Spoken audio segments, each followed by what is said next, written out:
Praise the Lord. கர்த்தருடைய பரிசுத்த நாமத்துக்கு மகிமை உண்டாவதாக. இந்த நாள் கூட மீண்டும் இந்த டெய்லி டெலிவரன்ஸ் மூலிமா கர்த்தருடைய வார்த்தை கொடுக்க தேவனுக்கு கொடுத்த இந்த வாய்ப்புக்காக தேவனுக்கு நன்றி செலுத்துகிறேன். இதை பார்க்குற உங்கள் அனைவரும் கர்த்தராகிய இயேசு கிறிஸ்து நாமத்தினால் உங்களை வாழ்த்துகிறேன், உங்களை ஆசீர்வதிக்கிறேன். இந்த நாளில் கூட எந்த ஒரு அற்புதத்துக்காக விடுதலைக்காக நீங்கள் எதிர்பார்த்து கொண்டு இருக்கீங்களோ, ஏசப்பா நிச்சயமாகவே உங்கள் வாழ்க்கையில் அற்புதங்களை செய்து உங்களை விடுதலை ஆக்குவார். ஆமே. நீங்கள் விசுவாசித்தால் தேவனுடைய மகிமை பார்க்க போகிறீங்க. இந்த நாளில் கூட கர்த்தருடைய வார்த்தையை நாம் பார்க்கும்போது சங்கீதம் 118 அதிகாரம் 5 வசனத்தை வாசிப்போம். Slams chapter 118 verse 5. கர்த்தருடைய வார்த்தை எப்படி சொல்லுகிறது? நெருக்கத்திலிருந்து கர்த்தரை நோக்கி கூப்பிட்டேன், கர்த்தர் என்னை கேட்டருளி விசாலத்தில் வைத்தார். ஆமேன். என் அன்பானவர்களே, ஒருவேளை இதை பார்த்து கொண்டிருக்க நீங்கள் இந்த நாளில் கூட ஏதோ ஒரு காரியத்தில் நான் நெருக்கப்பட்டிருக்கேன், நான் ஒடுக்கப்பட்டிருக்கேன், இந்த காரியத்திலேருந்து எனக்கு ஒரு விடுதலை கிடைக்காதா என்று கலங்கி கொண்டிருக்கீங்களா? ஏசப்பா உங்களை பார்த்து சொல்கிறார், இந்த நெருக்கமான சூழ்நிலை, இந்த இக்கட்டான சூழ்நிலை, இந்த உபத்திரமான சூழ்நிலை என்னை நோக்கி நீ கூப்பிடும் போது நான் உன்னை கேட்டு உனக்கு இருக்கிற அந்த நெருக்கத்திலேருந்து, உனக்கு இருக்கிற அந்த உபத்திரலேருந்து நான் உன்னை விடுவிப்பேன். ஏசப்பா வாக்கு கொடுக்கிறார். வாக்கு கொடுக்கிறவர் வாக்கு மாறாத தேவனாய் இருக்கிறார். ஒருவேளை இந்த நாளில் கூட நீங்கள் எந்த காரியத்தில் நெருக்கப்பட்டிருக்கீங்களா? ஒருவேளை பண காரியத்தினால நெருக்கப்பட்டிருக்கீங்களா? குடும்ப சூழ்நிலையினால் நெருக்கப்பட்டிருக்கீங்களா? இல்லை செய்கிற வேலை ஸ்தலத்தில் எனக்கு நெருக்கமாக இருக்குது, பலவிதமான பிரச்சனைகள், பலவிதமான போராட்டங்கள், பலவிதமான நிந்தைகள், நான் செய்யாத தவறு செய்தேன்று நீங்கள் நெருக்கப்பட்டிருக்கீங்களா?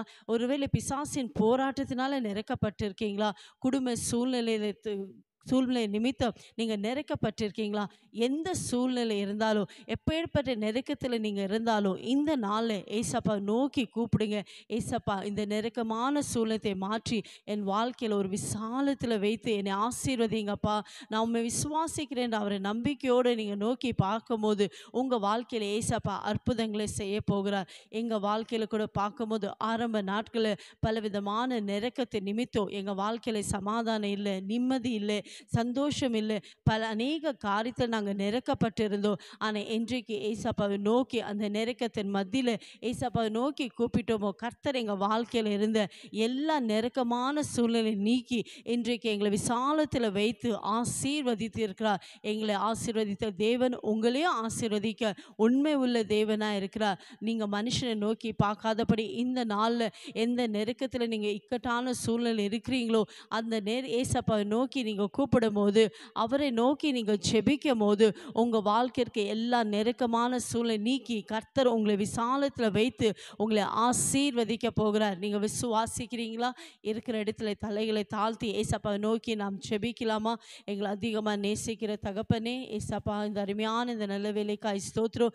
இந்த வேலை கூட ராஜா, என் ஜனங்கள் எந்தெந்த காரியத்தில் நெருக்கப்பட்டிருக்காங்களோ, ஒடுக்கப்பட்டிருக்காங்களோ, ஏசப்பா இந்த நெருக்கத்திலேருந்து வெளியே வர முடியல, ஒரு கஷ்டமான சூழ்நிலையில் நான் வாழ்ந்து கொண்டு இருக்கிறேன், நான் வாழ்வதோடு மறிச்சு போகலாம் என்று அநேக கலங்கி கொண்டு இருக்காங்களோ, இந்த வேலை யாரெல்லாம் நோக்கி பார்க்குறாங்களோ, ஏசப்பா என் ஜனங்களுக்கு அற்புதம் செய்யுங்கப்பா. அந்த நெருக்கமான சூழ்நிலையெல்லாம் மாற்றி போடுங்க, இக்கட்டான சூழ்நிலையில் விடுதலை ஆக்கி என் ஜனங்களப்பா விசாலத்தில் வைத்து நீங்கள் ஆசீர்வதிப்பீராகப்பா.